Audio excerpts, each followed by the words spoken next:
Party ఉక్కు factory నిర్మించింది. 7 కొండల సాక్షిగా ప్రధాని మోడీ గారు మేము కాంగ్రెస్ పార్టీ 5 ఏళ్లు 10 ఏళ్లు మేము ఇస్తామని చెప్పి మనం ఆంధ్రప్రదేశ్ 5 కోట్ల జనాభాని నమ్మించి చేశారు.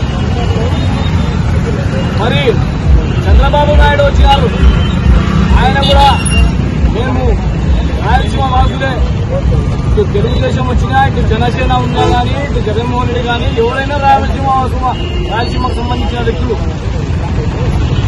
వాళ్ళు అయ్యి ఉండి కూడా కడప జిల్లా మీద ప్రత్యేక దృష్టి తీసుకోవడం లే. ఎందుకు తీసుకోవడం లేదంటే వాళ్లకు కుర్చీలాట 3 స్తంభాలాట కాదు 4 స్తంభాలాట జరుగుతుంది. ఇప్పుడు జనసేన, తెలుగుదేశము, బీజేపీ, ఇటు జగన్మోహన్ రెడ్డి మొత్తం కలిసి బీజేపీకి సపోర్టు.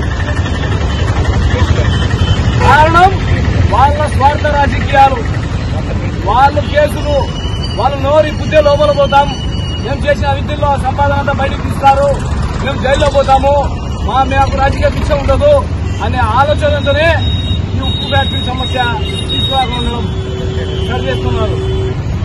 అయితే ఇంకొకటి నిన్న ఆయన కర్ణాటక మంత్రి ఈ ఉక్కుది ఫ్యాక్టరీ మూసేలేదంటాడు.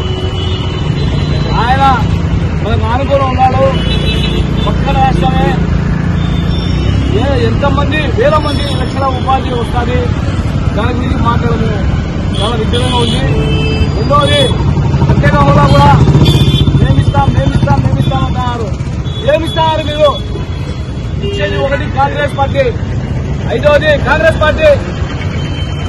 కర్ణాటకలో కానీ తెలంగాణలో కానీ మేము చెప్పిన అమలన్నీ కరెంట్ ఉచిత కరెంట్ ఇస్తున్నాం, ఫ్రీ బస్ ఇస్తున్నాం, ప్రత్యేక మహిళలకు ప్యాకేజీ ఇస్తున్నాం, రైతులకు ఉచిత కరెంట్ ఇస్తున్నాం, రైతులకు వాళ్ళకు కావాల్సిన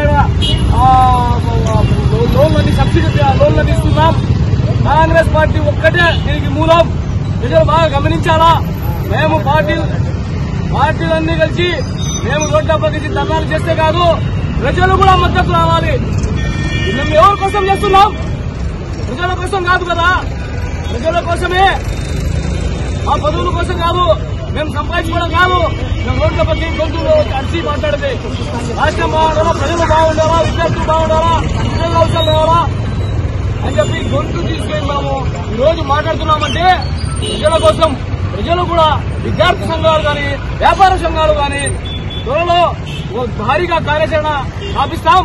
అప్పుడు అందరికీ మేము పిలవడం జరుగుతుంది, భారీ ఎత్తున ఉద్యమం చేపడతామని చెప్పి ఈ సందర్భంగా తెలుపుకుంటూ ఈ అవకాశం ఇచ్చిన జమ్మలమడుగు నియోజకవర్గ మిత్రులందరికీ నా వందనం తెలుపుకుంటూ నమస్కరిస్తున్నాను.